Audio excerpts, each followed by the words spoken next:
Thank you so much, Santiago, for being with us here today. We're going to talk all about your life and your journey as an international student, as well as kind of your tips and advice on how you kind of landed some really cool extracurriculars along the way. If we could just start with like a little bit of your background, maybe what you're studying, what you want to do, that would be really cool. And we'll go from there. Oh, sounds good. Well, thank you, Ari. Thank you, Vitor, for holding the session. I really appreciate it. I mean, first of all, I really resonate with what you guys are doing at Icicle. I find it an incredibly amazing platform. So really looking forward to seeing the growth and sort of everything that happens there. Really excited. And I think, encourage everyone here and everyone seeing this recording to kind of sign up and experience that for themselves. But yeah, happy to give a little bit of background. So my name is Santiago Ponte. My friends in Colombia would kill me if they hear that because they say I've Americanized the way I say my name now. But yeah, I was born in Bogota, Colombia. Kind of lived there my whole life, around 18 years. And yeah, I mean, I thought I was going to play soccer. That's sort of what any Latin American kid does. So that was my whole life, and sort of came, senior year of high school for, a number of reasons. We didn't have tape, people couldn't attend our games. So really didn't have anything to show for my athletic career. So I said, you know what, I'm going to give myself a chance. I'm going to go to the States and, pursue soccer there. So really the decision to come to the States was still sort of like grounded in my idea of, hey, I'm going to pursue my athletic career there.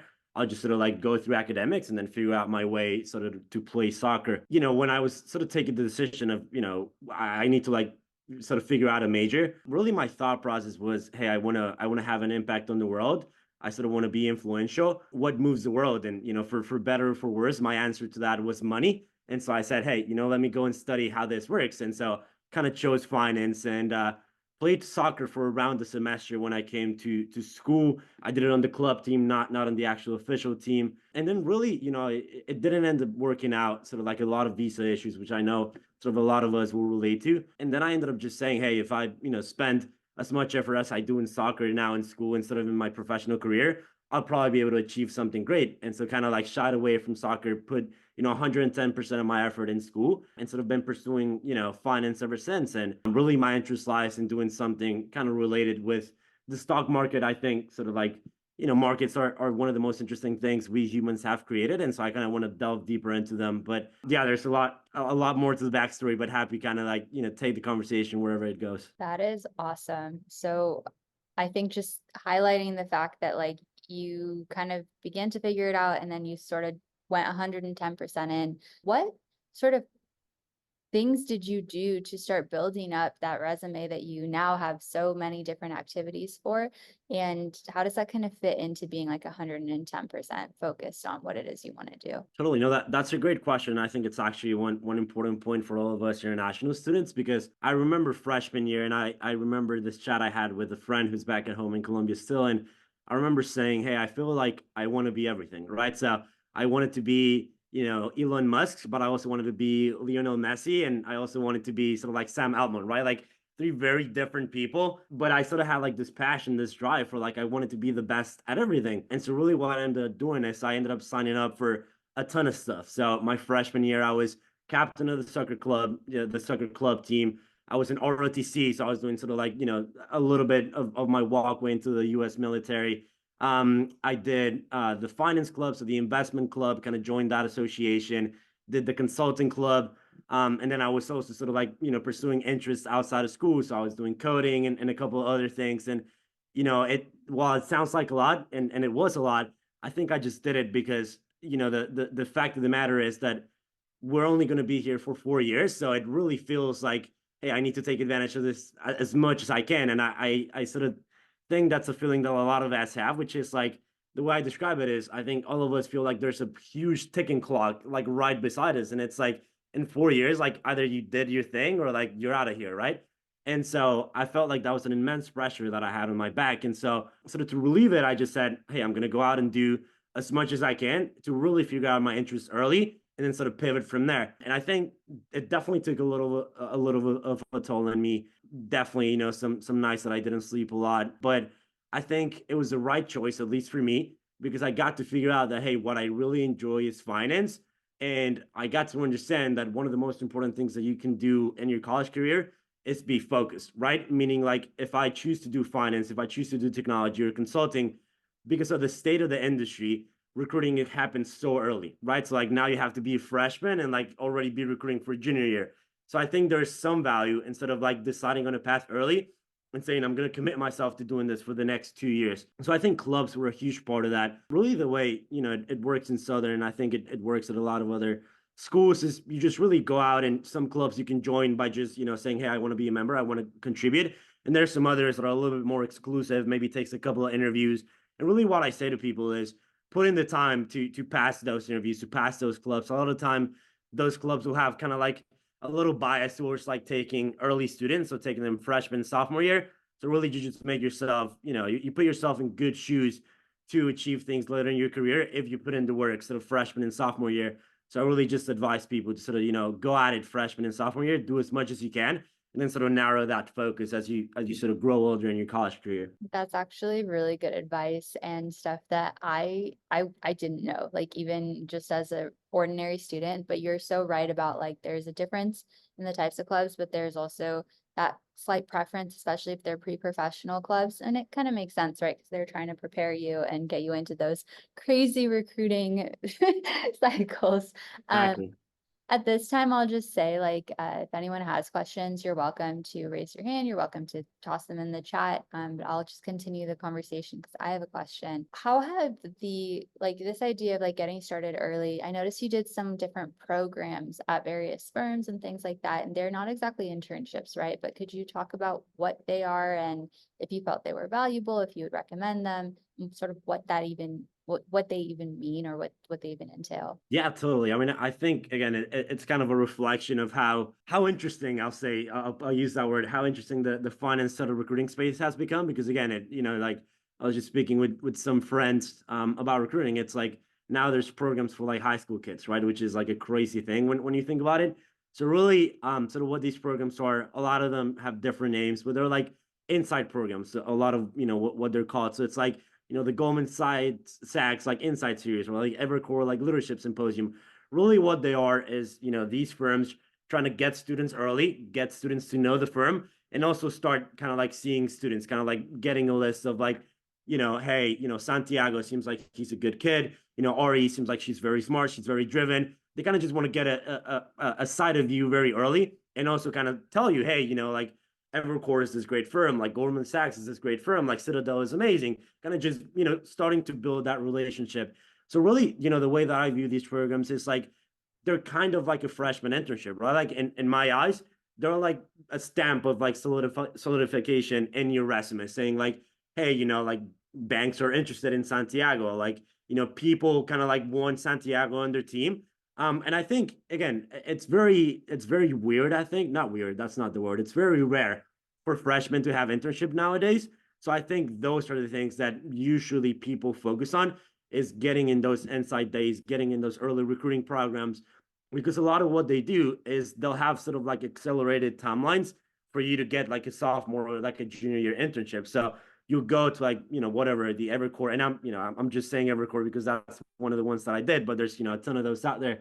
But you go to the Evercore kind of like Rising Leader Symposium, then perhaps, they see you, they think you're great, they give you an interview, sort of like for sophomore summer. So a lot of what it helps with is sort of getting your foot in the door, talking to recruiters, talking to analysts, to associates, and sort of getting preparation and getting a little bit ahead of the curve in terms of recruiting for like sophomore and junior year. Those, I think if they're not as competitive, they're even a little bit more competitive than like traditional internships, just because like every freshman and sophomore in the country is trying to like get into them. And inevitably, sometimes they're like very small cohorts. So I think, really my advice here is start building kind of like your network early, which we'll talk a little bit about, I'm sure. Just start speaking to people, kind of like start putting yourself out there. I remember sort of, I'll tell a little bit about this story, which I think it's very impactful to my journey, is just do things that allow yourself to like be known, right? Like I think the game is like get people to know Santiago, get people to know who Ari is, because in the end, it's like it's about brand building, right? Like you want people to want you on your team, you want people to know who you are,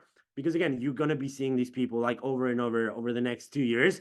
And these recruiters, like maybe, one was recruited at like Evercore and then she jumped to like Bank of America. Like those connections are very valuable. So sort of the biggest story that I think jumpstarted my career, I was doing an internship in North Carolina, sort of like a small accounting internship. It was like a really like a family firm. It was like 2 to 3 people that worked in small firms, nothing huge.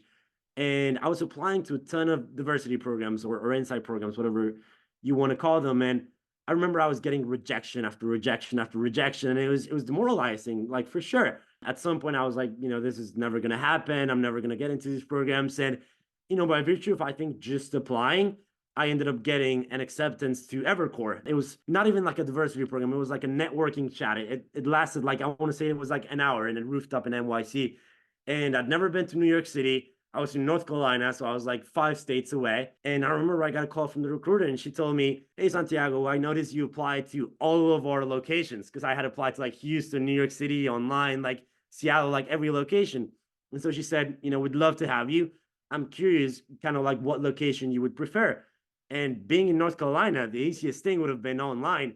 But for some reason, my brain just shouted out, "Oh, I'll do New York City. I love that." And I had no money. I had no time. And so I literally went up, talked to my boss, and I said, "Hey, can I get, advance payment for like the next 2 weeks? I'll do all of my work. I'll stay late. I'll make sure everything is done for like Friday. Will you just allow me to leave early Friday?" And she said yes. I booked a bus, not even a plane ticket. I booked one of the Greyhound buses and went in an overnight trip to New York City. I want to say it was like 12 hours in a bus or something. And then I landed in New York City, maybe like 7 a.m. I explored the city because I've never been. So I took the time to go to Central Park and I do things. And then I attended the Evercore event at night. It was like 7:30 to 8:30. It was like a very short event. I attended it. I was very nervous. So it wasn't like a great event on my end. I didn't, do a lot of the things I think you should do in these events. But by virtue of the fact that I done this crazy thing of like, hey, this kid got on a bus, like come talk to us. A lot of the people started resonating with my story, and they went, wow, wow, this kid has the grit. This kid has the desire to do things. And I think from there, I met this guy, Byron Sloser, who runs sort of like another startup, Hello Hive. And I went and grabbed coffee with him, sort of told him my story. And by virtue of just, randomness, he decided to post my story on LinkedIn. And, he posted this sort of like caption, which said, "Hey, this is Santiago. He was born in Colombia. He took a 12-hour bus to kind of like come to Evercore." And the post, it didn't blow up, it got a decent amount of reactions. And then, recruiters started reaching out. They were like, "Wow, this kid, is sort of like putting in the work. Let me give him an interview." And then that's kind of like what jump started my career. So it's a lot about like, again, building your brand, getting yourself out there. There's a ton of different ways to do that, right? Like whether that's like starting to build out like a profile on LinkedIn and like posting stuff, or like maybe it is like becoming like a very active member of like Icicle, and like perhaps like another student notices you, right? So like it's a lot of ways to do that, but that was sort of like how I started. That is so incredible. And that's actually how I found you, that post. Really?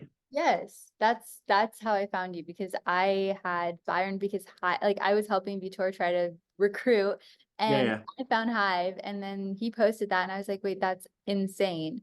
But No it's way. more insane to hear your story. That's so cool. You see, and then you're like doing, okay, that should prove the point even further, but that's incredible. So Maria's asking, how did you deal with the issue of wanting to pursue many different paths and careers, which you kind of touched on in the beginning? No, it's a great question. Thank you, Maria, for the question. I really appreciate it. I think it's tough. There's no right answer to the question. I think it's really like a personal answer that you have to go out and discover. Sort of the way that I explain it, and again, this is just sort of like my view of the topic, and there's not necessarily a correct view. What I say is, so you can make college whatever experience you want to make it. And I don't think there's a wrong way to tackle the college experience. I think it's just depending on what your priorities are, right?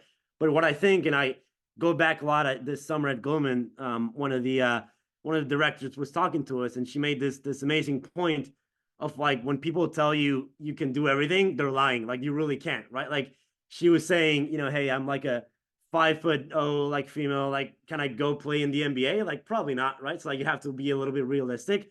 And so sort of the way that I took that point is like you have to be able to make sure to prioritize what it is that you want to do. And so some people want to have an amazing college experience and say, I want to go make friends, I want to party, I want to enjoy my 4 years, and that's absolutely fine. But I think you got to understand that sort of like that's going to overlap with your time, right? So if you go out and you meet a lot of people and you spend a lot of time doing those things, that's inevitably going to take away from the 24 hours you have to do everything else, right? And so I think the way that I think about things is, what do I want to prioritize? For me, that was exploration. That was saying, hey, what really matters to me is really finding what I want to do. And so again, I'm not gonna lie to you. I just said it before. It was a tough semester, right? Like every day I was like getting waking up at like 5 a.m., going and doing ROTC for 2 hours, kind of like exercising.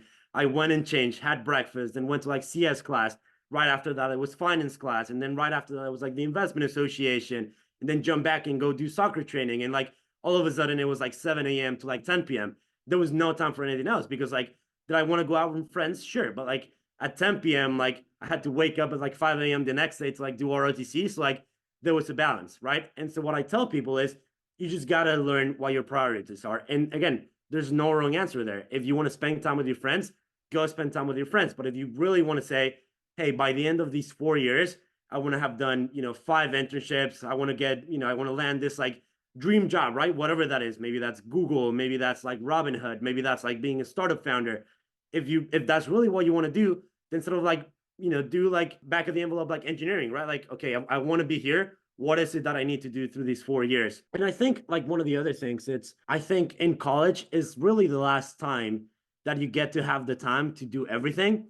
Because in college, again, you can go join the consulting club, you can go join the CS club, and you can go join the finance club. In full honesty, like it's the last time that you'll be able to do that with no commitment, meaning like you'll be able to go do that and say, hey, after a semester, I don't really want to do this anymore. And that's fine, right? Because you did it for the semester, you built friends, you understood yourself a little bit more, and then you can choose to not do that again. But I think if you delay that sort of like that exploration phase to later in your career, it just becomes more difficult because of the ratio of like, hey, I'm a full adult now, like I have a lot more responsibilities, and I've just signed this contract to like maybe work at a consulting firm. Now it's kind of tough because hey, I have to do a year or 2 years here maybe before I really find out if it is for me or if it isn't. And then it's just harder transitioning to like doing finance or transitioning to like doing tech. And then again, you'll never be able to really do like, like your full time in your career. You'll never be able to like do consulting and finance at the same time. You just can't have two jobs, right? And so I think college is the perfect time for you to go out and do that. Just do as many things as you can and commit yourself to doing those for a semester and then just reevaluate next semester. I think that's one of the most important steps is be able to say yes to a ton of things your first semester and then learn how to say no next semester. So you do a ton and then you say, okay, I learned this about myself. I really like this type of work.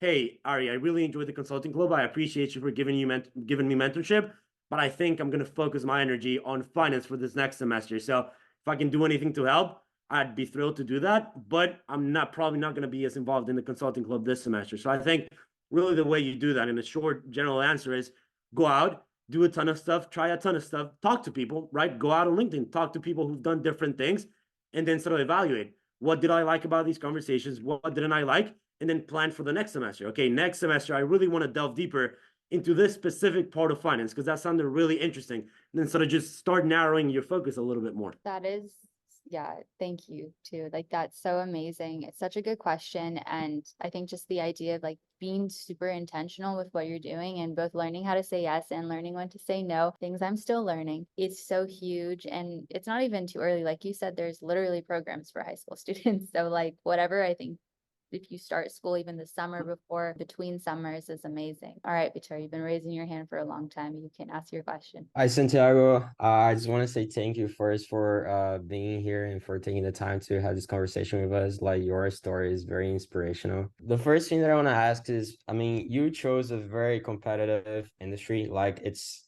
super hard to get a job in that industry. And as an international student, I would guess that that's even harder. And especially in the industry, there are so many things that you need to know, like you need like kind of like inside there things like networking, like the technical part, like how did you go about learning all those resources, like how to network, how to what do I need to be able to get a job in the industry? And like how do you feel about being an international student and like does that impact you at all in your chances or anything at all? Yeah, totally. That's a great question. Thank you, Vito, for the question. And so a couple of things. I know I can speak a lot and speak very long, so I'll try to keep it brief and give a little bit more of a summarized answer. But I think three key things for like anyone listening that I think you have to have for finance, especially, but really any job. I think you have to have networking down. So have your networking down, resume, strong resume, and then learn how to interview, right? Like those are the three key things you have to have for like any job.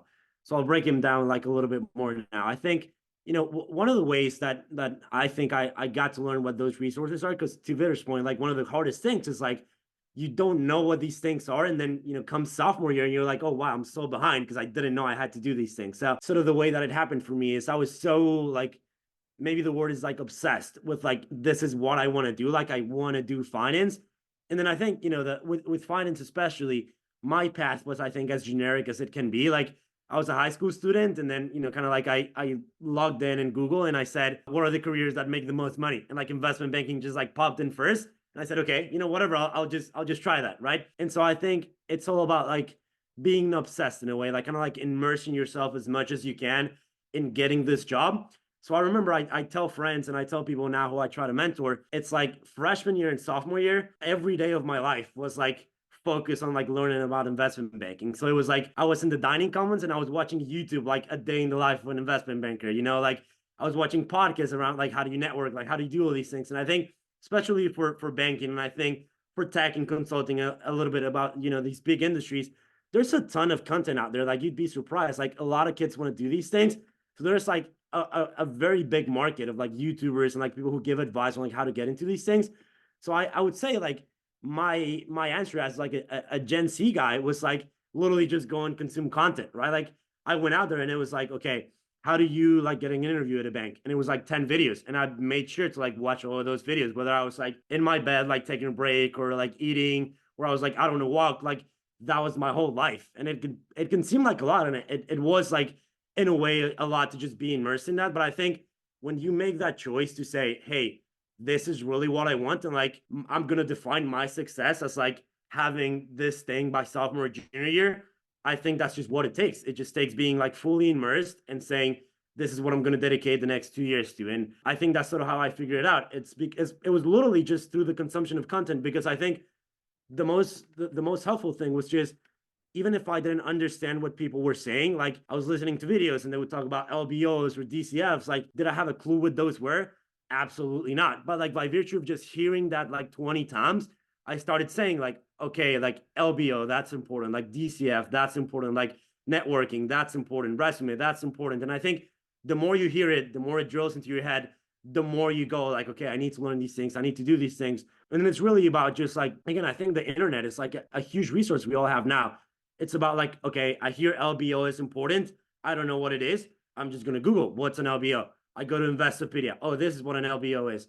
Oh, it's a model. Oh, I can learn how to do it. Oh, there's courses on how to do it, right? You just start taking like the next steps. I think like another part that was big on my journey, which I think a lot of kids could probably take advantage of as well, was like finding communities, right? Like I think again, back to the point of Icicle, right? Like that's a community you can find. But like I was involved in communities like Hello Hive, like we talked about, like Head Start is another one, like MLT, SEO. There's tons of them out there. I think if you get to those are amazing communities, because it's like hundreds, if not thousands of kids who are like pursuing the same thing as you. And so that knowledge kind of like just comes in and just start hitting things like all the time again. Again, I think to me, it all comes back to like reverse engineer what it is that you want to do. Very generally say, okay, I want to do banking. I want to do tech. I want to do suite. I want to do hedge funds. Literally go up and look and Google, like, what does it take to have a hedge fund internship? What does it take to be an investment banker? And they'll literally like break it down for you. Okay, you have to have an internship. You have to network for that internship. Before you have to network, you have to have a good resume, and then just literally start putting yourself tasks to start doing those things. But again, like 3 key things you have to do for anything: networking, resume, and being able to interview, both like behavioral and technical. And happy to go into a little bit more detail on any of those. But yeah, that's kind of how I found out about the things that I needed to do to get into those jobs. Yeah, thank you so much. Basically from what I see, I think is you really knew what you wanted, and once you make that decision, then everything you just find a way to be able to get there, right? Exactly. Yeah. And I think to answer your other question, because I think I skipped over it a little bit, being an international student is definitely just like added pressure to that mix. Because again, I remember back when I was like, I didn't have anything and I hadn't applied to anything. I just went up and looked, and I remember very clearly, and this is not like a stab at JP Morgan, but like everything on JP Morgan said like you need to be a US citizen. Like you can't apply if you're not a US citizen. So I was like, okay, like JP Morgan's out of the question. And then I remember there was like a span of like a week where everything I saw was like, you have to be a US citizen. So I was like, okay, whatever, this is harder. So I think just by virtue of you have like a narrower sort of like set of opportunities, you have to be that much better of a candidate, kind of like to get in. So I think again, that's added pressure, but I think that's also added motivation. Like, hey, okay, like there's like a number set of opportunities that I have, and I'm competing with like this huge pool of applicants. Let me go out and really make myself the best that I can, right? So I think it does make it a little bit harder. But I think in the end, there's like pros and cons to like everything, right? Like you can go out and make your networking strategy. Hey, I'm going to go out and I'm going to talk to international students who've gotten jobs at the places that I want to be. And they're going to resonate with you just by virtue of like, hey, I'm an international student too, right? So like ways to do that on LinkedIn is perhaps go out and search like company X, so like Goldman Sachs, whatever, and then, filter by like schools and maybe look up for universities in your home country, right? Like for me, that was like Goldman Sachs, Universidad de los Andes, which is like a big university in Colombia. And then there was like 3 or 4 people who worked there. So I was like, okay, they're Colombian, I'm Colombian, that's our connection, right? So there's like pros and cons to everything. But I think, yeah, there's definitely like an added pressure of like, hey, we have like a limited amount of opportunities that we can apply to. So yeah, I think it makes it a little bit harder. So I think the only way to tackle that is, hey, I'm gonna make myself a better applicant. That's just so amazing. I mean, there's so much in there that is like, I think it's hugely impactful and just so helpful. We have a little bit of time left if anyone wants to ask a final question. How, after getting your internship like at Goldman Sachs, like how does that change for you? Or like how do you feel? Do you feel different now, even about like what you want to do? Or does it make me more like, I don't know how to say, like, does it make you want more or like your career? Yeah.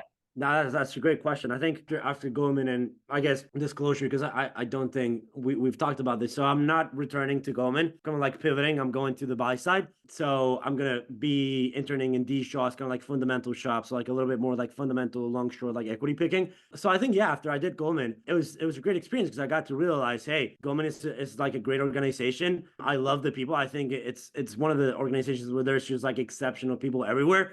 So it kind of just motivated me further. The team that I was on, it was awesome and it was amazing. And I loved my experience. But I got to understand that maybe the type of work that I was doing wasn't necessarily what I wanted to do in the future.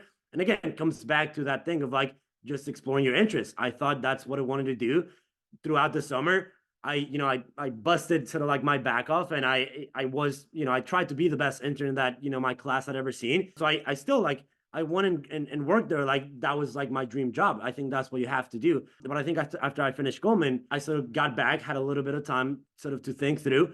And then I said, okay, reevaluated my experience. It was awesome. I want to work with people who like the people that I worked with at Goldman Sachs, very driven, very passionate, but I want to do it in a different sort of like type of job.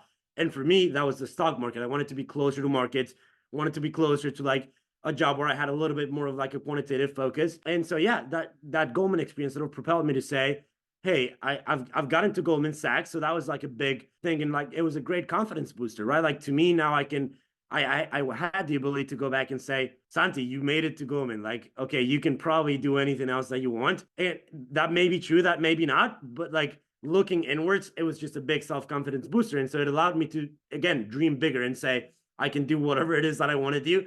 And to me, that was pursuing public markets. And so I said, I'm going to do it. And, by virtue and luck and the grace of God, I got that job. So I think, yeah, allowed me to think a little bit bigger. And I think that's one of the key takeaways kind of from my story is don't be afraid to pivot, right? Like go out and do stuff, enjoy it.